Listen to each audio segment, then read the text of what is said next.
Good afternoon. Here at this apple tree, produces really good ones. I remember having a few last fall. They're very, these ones are very juicy. I'd say their notable quality is like your hands, like they're like dripping down your face type of apple, red apple. So I am just gonna show some of the elements of how to prune through a tangled mess like this. So one of the first things to look at, they say, of course, is damage, disease, and crossers. So right here you have damage here, all of this rubbing, and it's trying to wound because of this one sitting on top of it and rubbing it. So usually what they say is try to take the one that's on the top, because that one is artificially weak because it's been leaning on this other one the whole time. So if you get rid of the bottom one, the top one might be not strong enough. So basically, but this one that has the wound, I want to now get rid of that a little bit. I don't want, there's so much here, there's too much. So how do I choose which one to cut? I look for signals, and that's the signal. This one has the wound, so I'm going to shorten it. So I follow it out, and it has this really, really nice vigorous branch here. I'm not going to take all of it. I'm going to take half of it. I'm going to let it still be there. I'm going to take some off the bottom. Just kind of get rid of some of it. Lighten it up. You don't need to take the whole thing, but know that the one you're going to keep cutting on is the one that has the problem. This one is weird. It's coming from this weird crotch, and it's just sitting down over this. It's coming down. That's another thing that you choose against, ones that are coming down. So the part that's getting soaker in the way is this. The part that can be gone and still have, there's gonna be plenty of leaves here, no problem. And then some of these ones where it sweeps up, again, I can just lighten this one. This is my next one I'm lightening, just a little bit, just.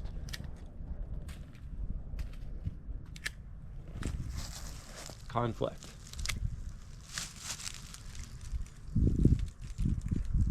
I'll take that too. Now, apples are always kind of like, you know, they love to be all together. And down here, these ones are all at reachable height. So I don't want to take too many because this is prime fruit picking zone. So, you know, now, again, you've got, here's another little spot that's crowded. Typically, you want to take the bottom, the ones that are reaching down tend to be the ones that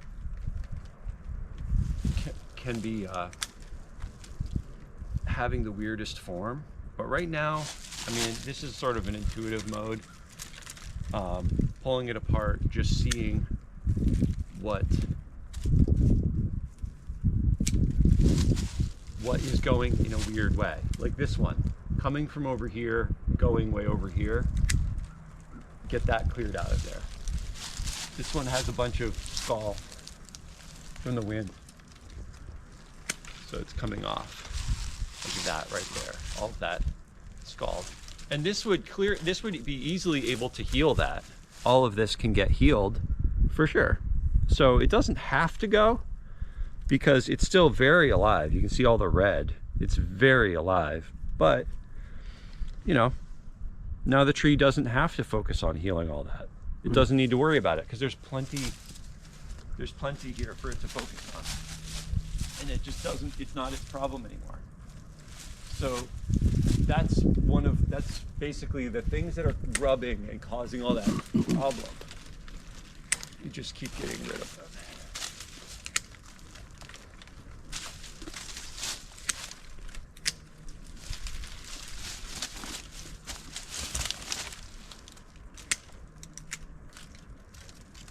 The other things to look for are unions, like as far as where it reaches, the relative strength of them. And that's something that, you know, you kind of learn to see over time. Which shapes end up being stronger. Oops, there's a holly right here. But see, like this one, it's dropping down into this whole other thing. all that tangle, because basically the tree, I mean, in a way it has a certain amount of sugar to put into all these fruits. And you know, like these folks here, they don't harvest tons and tons and tons and tons of these fruits. They definitely aren't even eating 10% of what the tree produces. So, you know, in a way the tree could produce 90% less fruit almost, and they would still be happy as long as the tree is still alive and it's producing good fruit that they can enjoy as much as they want. This is a pretty productive tree. Not incredibly productive for its size and age, but again, that's where pruning will help it to just focus on making less fruit that are really healthy, because it's already on that path. So, you know, then with the other ones, you get into working with other bigger tools, longer tools, more the loppers and stuff. These loppers, you know, some of the pairs where they will extend, like this one extends quite a bit. You know, just from the ground can work a lot of the area. I can get up there pretty quick. And the loppers are cool because sometimes you want to be stepped back a little bit because you've got to see the big picture of what, you know, what's happening overall. And you know, so there's just a lot of little calculations about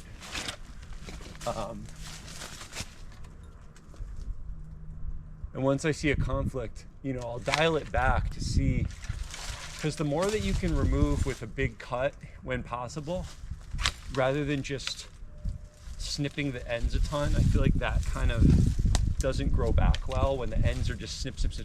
Like it's better when you can get back to the center and see what the root of all of that crowding is. The ones that are really messing up the flow. And then, you know, stuff like this, little small one. Some of them, especially when they're in, this is all just random, like there's so many little things, but even here you can see, this thing is just, it's got this crazy, strange way. Ugh. And it comes right out the top. So that's where, you know, rather than just being at the top and trying to snip, the more that you can bring it back to the core and make choices that are gonna take away from what's not really healthy looking. And then here, obviously with this, I mean, they do say the tree's putting these out for a reason. It's good to leave maybe one of these or two. And I'm gonna choose this one. Okay. And maybe some of this one, but all the rest. Because a tree does need to have leaves in the interior. Leaves in the shade are really, in the heat of summer, the tree will use those leaves to continue, you know, and also here it's not as much going to be the extreme heat, but just like the wind, that basically there's conditions that make the leaves, this is like now totally micro, but that will make the leaves shut the stomata if it gets too hot or too windy.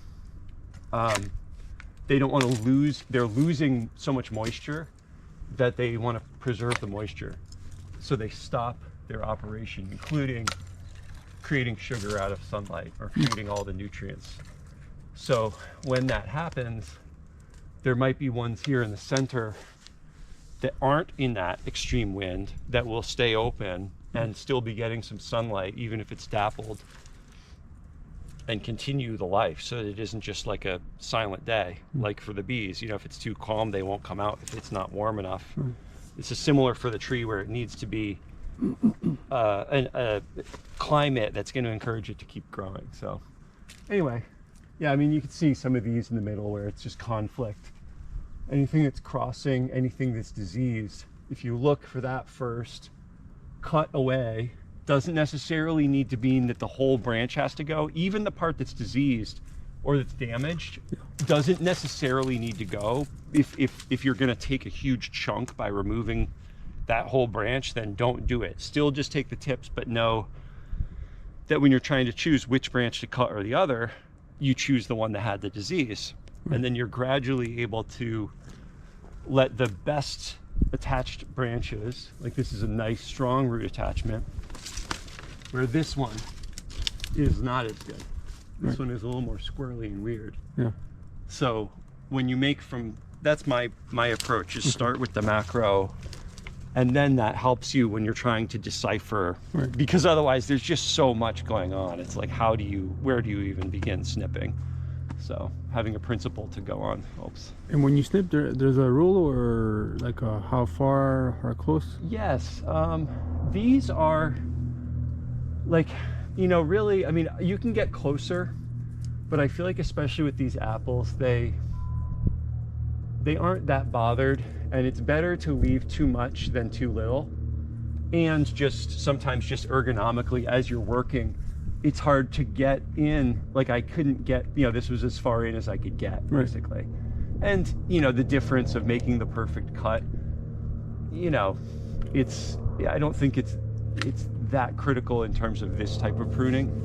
When you're making a bigger cut, like anything like this size, then there is more of a clear where you really do want to make a surgical cut. Okay. With the loppers, I'm a little more willing to, like, even this where it's kind of nasty, and it might even allow a chance for that to sprout out a little bit, but mostly it was just because that's where I could comfortably actually do it. And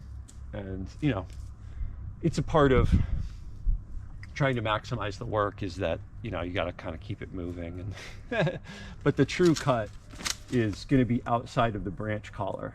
Okay. And you won't be cutting today anything this size. Yeah. Just work with this, and if it's too big for this, then we could talk about it if you see something super critical. But at least on this bottom, mostly just clearing the bottom, and you can use that. I'll show you how to use that other one too. But generally they say suckers, like these ones that are shooting up, you want to favor against those. You can leave a few, but that one doing its whole conflict, suckers usually want to come out. Here's another one. Here's another one that it's just, and here I'm going to purposefully, I'll leave a tiny bit, and there's the nodes that are prepared to put a leaf out.